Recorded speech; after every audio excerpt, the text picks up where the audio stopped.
Strange Studies of Strange Stories. I was driving with my brother, the preacher, and my nephew, the preacher's son, on I-65 just north of Bowling Green, when we got a flat. It was a Sunday night, and we had been to visit Mother at the home. We were in my car. The flat caused what you might call knowing groans, since, as the old-fashioned one in my family, so they tell me, I fix my own tires. And my brother is always telling me to get radials and quit buying old tires. But if you know how to mount and fix tires yourself, you can pick them up for almost nothing. Uh-oh, a flat tire on a dark night? I think I know where this is going. Because of this narrator's stubborn self-reliance, these characters are going to have to face off with a surly gang of vampires, or a serial killer in a scary house, or a pack of prehistoric hobbit monsters trying to resurrect the spirit of a necromancer skeleton. Wrong! Oh, you fool. I guess it could have a science fiction element. Maybe it's like that Ray Bradbury story we did back in 2020, The Veldt, with the lions and the tigers. Wrong again. You mean, is it bears? Oh my! We have entered new, unheard of territory. Welcome to Weird Bear Month, here on Strange Studies of Strange Stories. I'm Chris Lackey. And I am Chad Pfeiffer. We're here on StrangeStudies.com, and I can barely contain my excitement. No. Lest our listeners forget, this is a literary podcast, which is why you get high-quality puns like that one. And today we're tackling what you might describe as a literary story. It's definitely a strange story. It's Bears Discover Fire by Terry Bisson. Who was that reader? Why, that was Craig Johnson, making his debut on the show. Not to be confused, of course, with our frequent English reader, Greg Johnson. Craig is American as all get out. He is an actor and writer here in Madison. Oh. He is best known for his work in Chad Vader, Day Shift Manager. Craig played Weird Jimmy in that series. He is also well known for his longtime stint as co-host of Welcome to the Basement, the internet's premier two white guys talking about movies show. Oh. He is not to be confused with the author of Western mystery novels who shares his name. Craig was very emphatic about that. I can only assume it's because he's been in some mix-ups and forced to solve some mysteries when he was traveling out west. Right. We're going to link out to Welcome to the Basement in the show notes. I would like to welcome Craig to the show as well. Welcome, Craig. And also remind folks that this is our free show of the month of April. So if you like what you hear, please subscribe to us on Patreon at patreon.com/witchhousemedia. We do 6 shows a month on all the best strange fiction. You know what they say, you gotta spend money to make money, guys.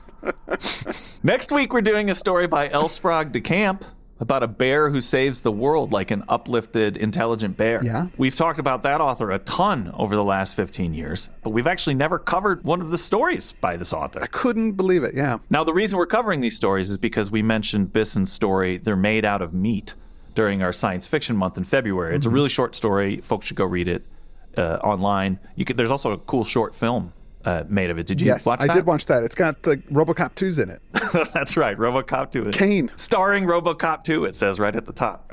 Talking about that story led to some discussion of this story in the comments, and listener Eldritch Gollum, JPM, wrote, I need to thank fellow listener Richard Horseman, plus Chris and Chad, for introducing me to Terry Bisson's Bears Discover Fire, a story I had no idea existed before listening.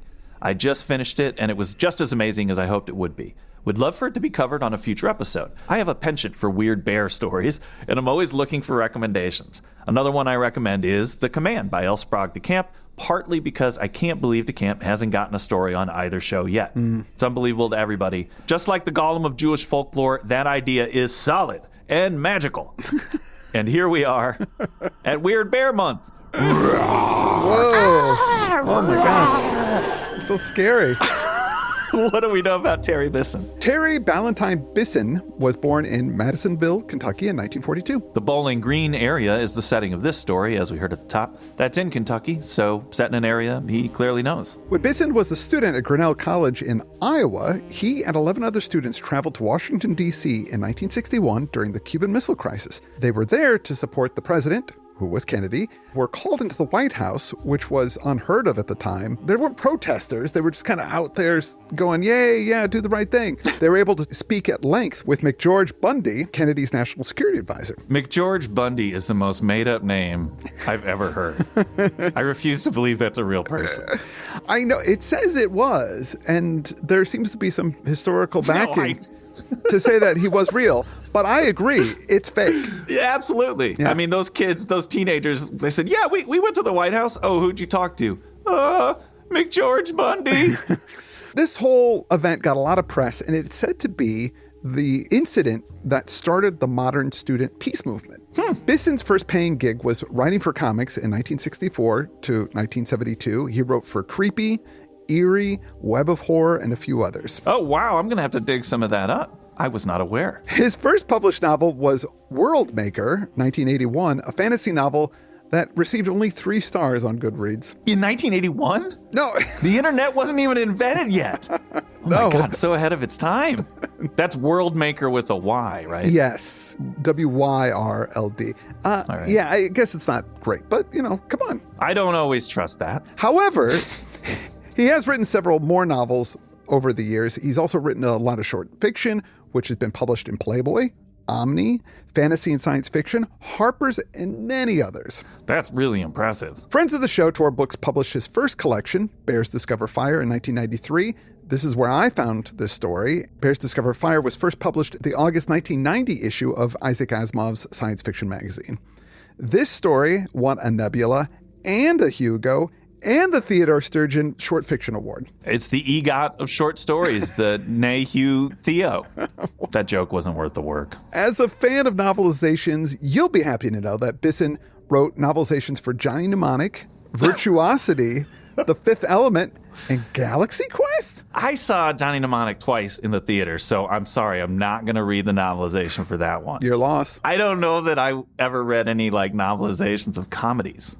Yeah. That's got to be a tougher nut to crack than, say, my novelization of Predator. I guess Ghostbusters is a comedy. Yeah. Well, judging from this story, I'm sure that Terry Bisson is quite capable of handling the comedy. Oh, yeah. Bisson passed away earlier this year at the age of 81. Yes, and it was that unfortunate event that made me aware of his work, which I hadn't really heard about.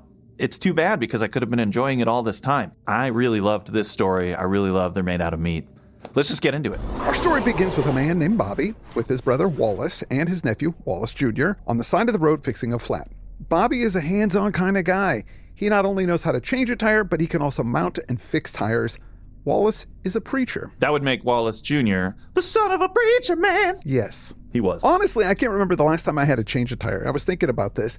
I think it might have been around 94 or 95. Oh, wow. That long ago. That's good luck. That's great. I've been very lucky, but I remember because I was living in Pasadena, working at Virtual World.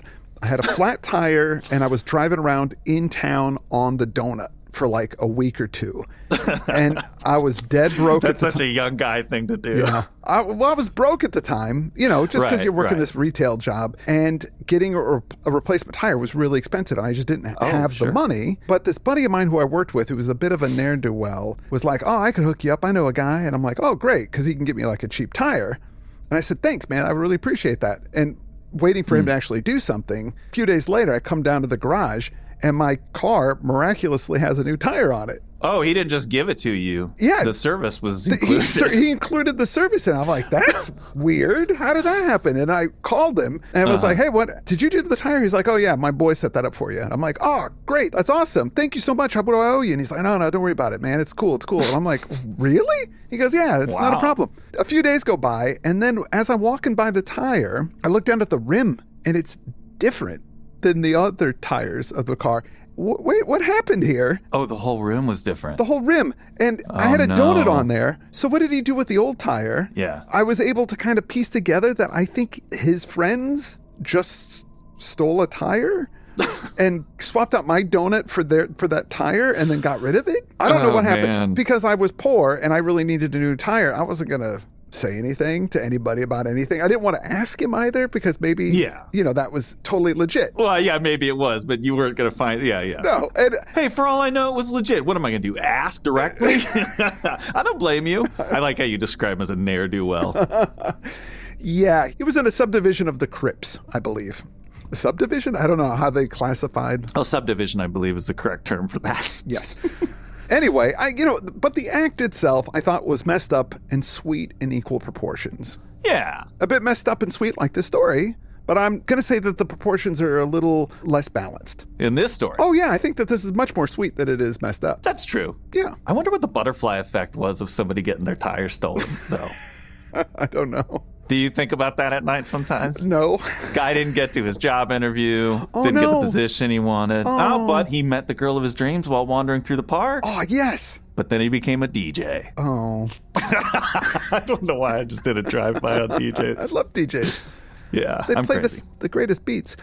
Wallace is annoyed that Bobby won't just buy new tires instead of relying on old used tires. But Bobby has plenty of old tires on his farm, so no need. I get this character. He'd rather know how to do a thing than rely on somebody else. And it might even be unreasonable, but he doesn't want to necessarily take the easy path. Yeah. He wants to reward himself for knowing that he was being practical, that he's being frugal. When I asked Craig to read for this story, he read it and he wrote me, "I can make no promises about the precision of my Kentucky accent, but I can make a kind of matter-of-fact Southern baritone for this matter-of-fact Southern man. The type of man who thinks there's right ways of doing things, but understands that not everyone can do everything the right way.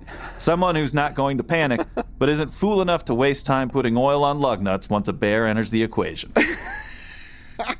I was like, God damn, that's astute as Wow. Do that. These guys got their flat tire while they were returning from visiting Bobby and Wallace's mother, who's in a care home. He writes it just as the home, capital H. As Bobby changes out the tire, the old flashlight keeps blinking out. It's very like a horror movie. At this point still, he has to keep telling Wallace Jr., shake the flashlight, and it keeps going out, and eventually it just dies. But then another source of light comes out of the woods. An orange flickery light. The light was coming from two bears at the edge of the trees, holding torches. They were big, 300-pounders, standing about 5 feet tall. Wallace Jr. and his father had seen them and were standing perfectly still. It's best not to alarm bears.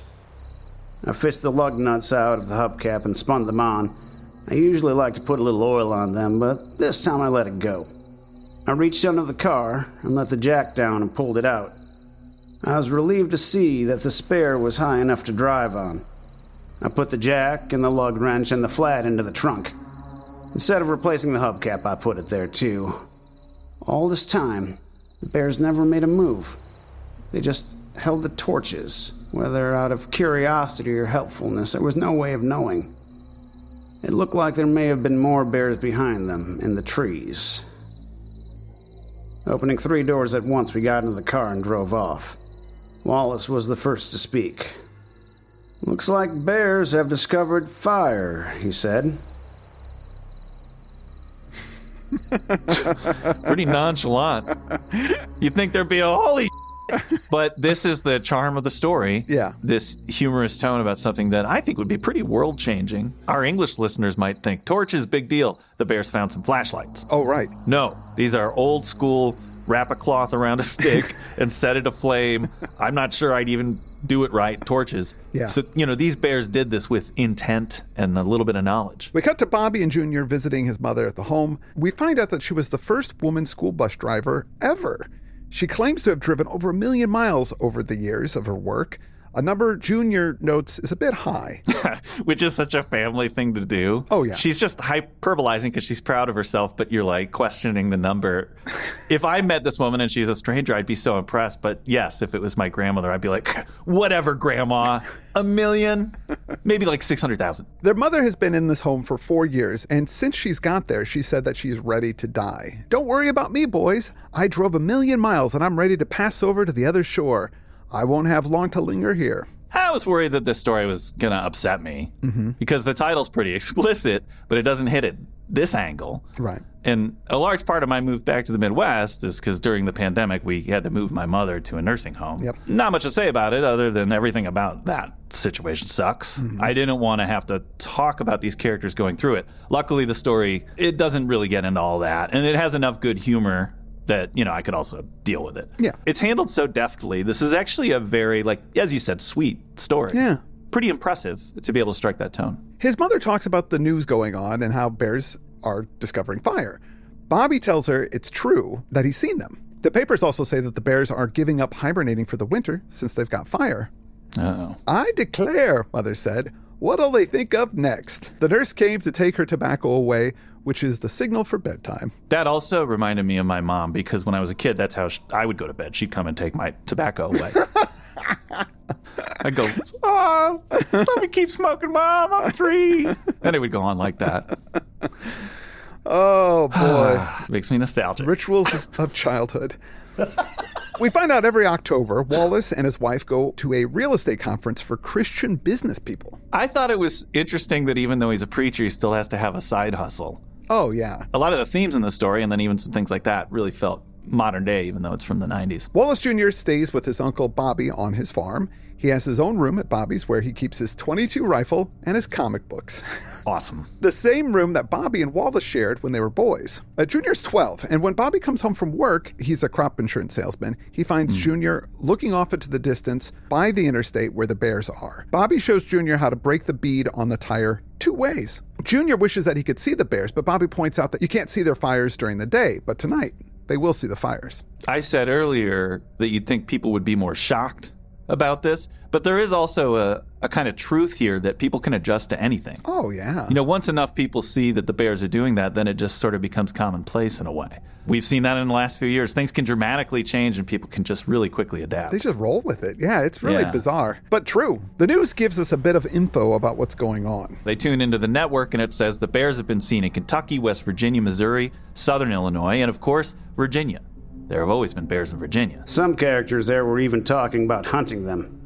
A scientist said they were heading into the states where there is some snow, but not too much, and where there is enough timber in the medians for firewood. He had gone in with a video camera, but his shots were just blurry figures sitting around a fire. Another scientist said the bears were attracted by the berries on a new bush that grew only in the medians of the interstates. He claimed this berry was the first new species in recent history, brought about by the mixing of seeds along the highway. He ate one on TV, making a face, and called it a new berry. A climatic ecologist said that the warm winters, there was no snow last winter in Nashville and only one flurry in Louisville, had changed the bears' hibernation cycle, and now they are able to remember things from year to year. Bears may have discovered fire centuries ago, he said, but forgot it. Another theory was that they had discovered or remembered fire when Yellowstone burned several years ago.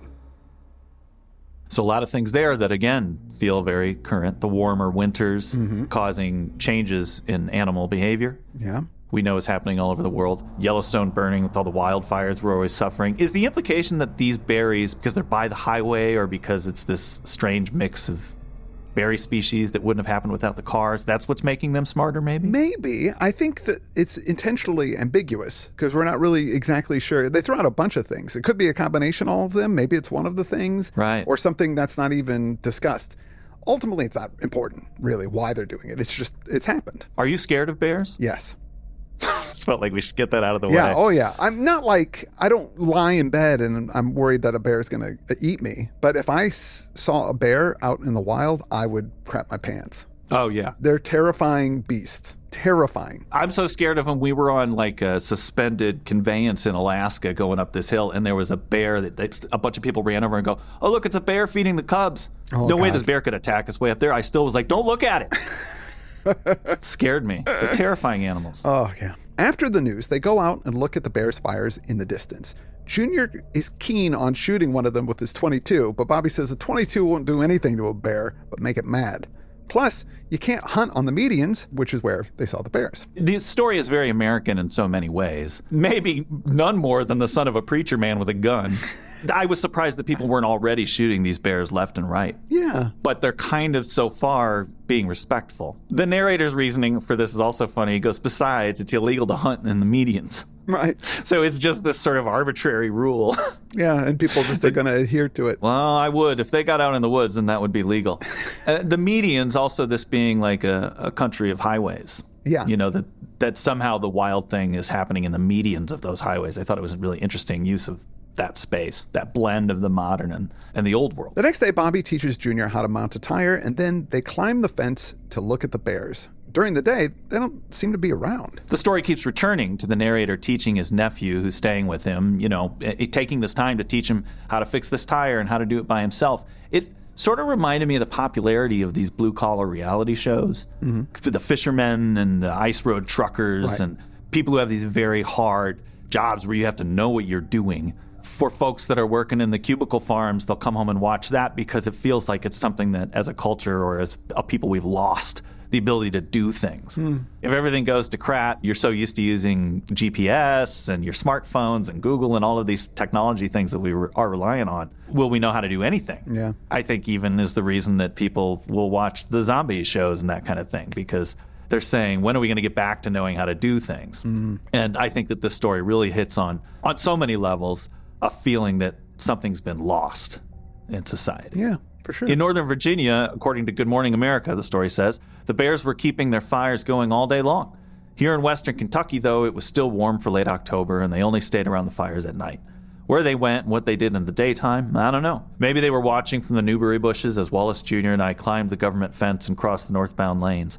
I carried an axe, and Wallace Jr. brought his .22.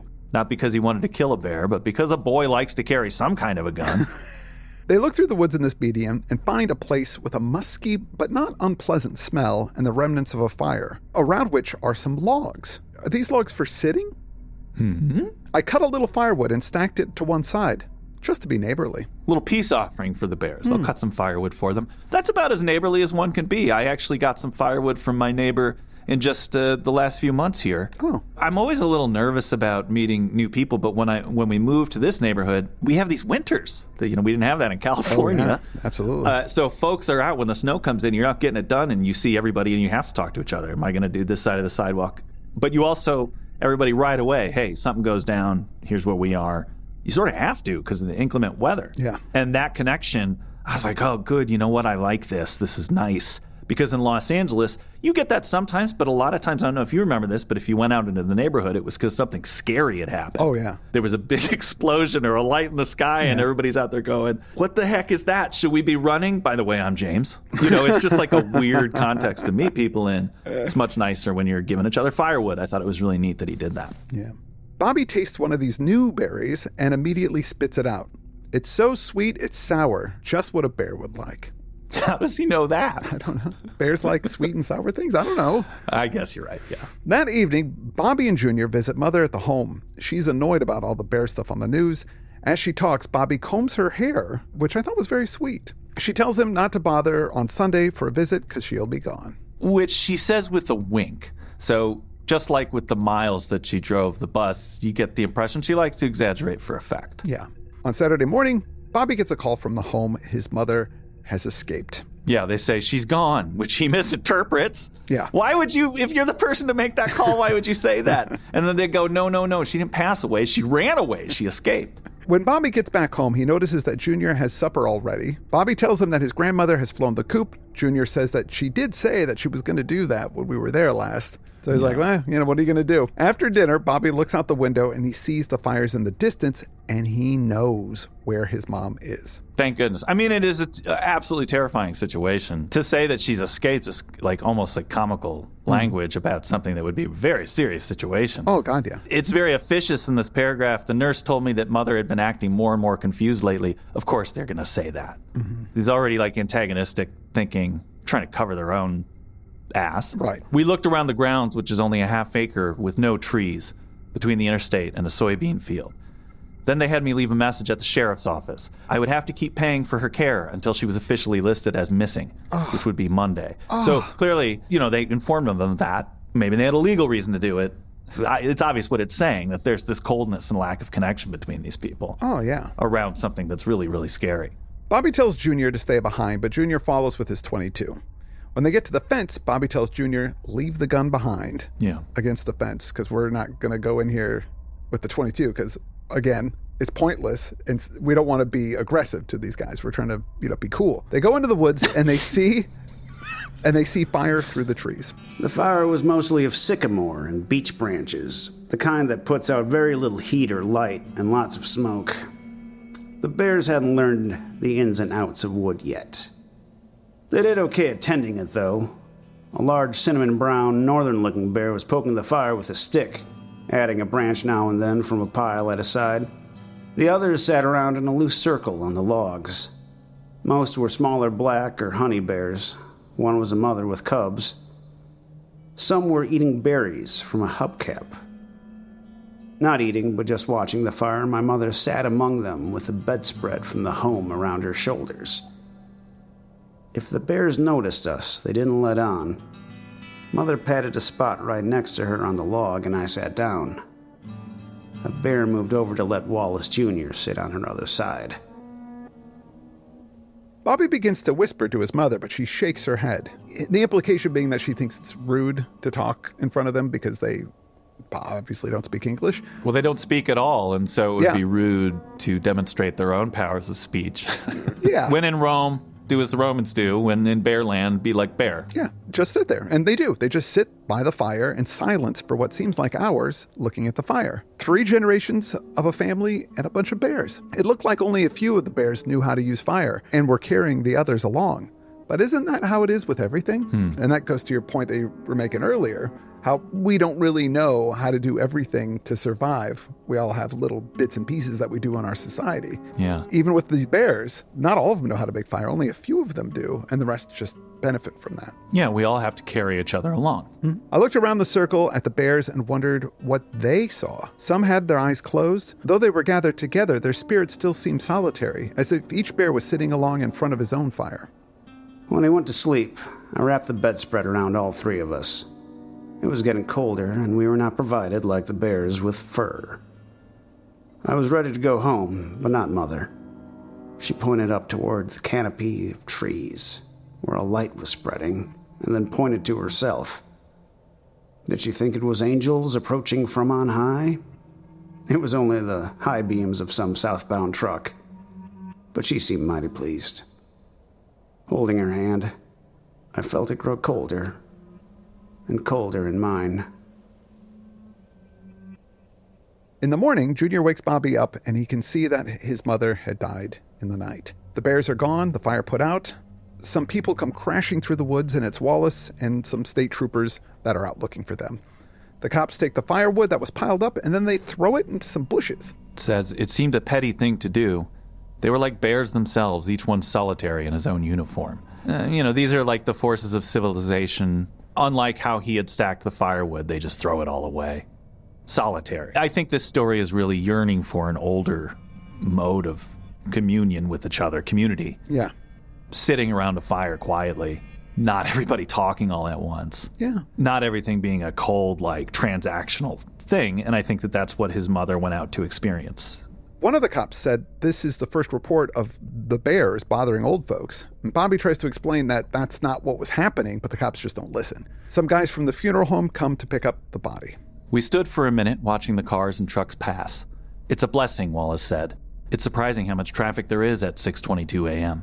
That kind of sentence really struck me. The ordinariness of things in the world when something horrible has happened to you. Yeah. When you're dwelling in some life-changing incident and you look around and people are still in traffic and you have a stupid thought like, oh, this is more traffic than I thought there would be. Why am I thinking about that? There's just something in the writing there that really conveys that moment. And we end with this. That afternoon, I went back to the median and cut a little firewood to replace what the troopers had flung away. I could see the fire through the trees that night. I went back 2 nights later, after the funeral. The fire was going, and it was the same bunch of bears as far as I could tell. I sat around with them a while, but it seemed to make them nervous, so I went home. I'd taken a handful of new berries from the hubcap, and on Sunday, I went with the boy and arranged them on Mother's grave. I tried again, but it's no use. You can't eat them. Unless you're a bear. That's the end of the story. That is it. You touched on it a little bit, that the idea of this story, kind of the thematic message or what it's trying to communicate is that loss of communion and community. Yeah, it seems like it, yeah. Yeah, and I feel like also in modern life, how we're always trying to hustle. We're always trying to do the next thing, find ways to make money, get stuff done, that they just went out to the woods and sat together with some bears and looked at a fire.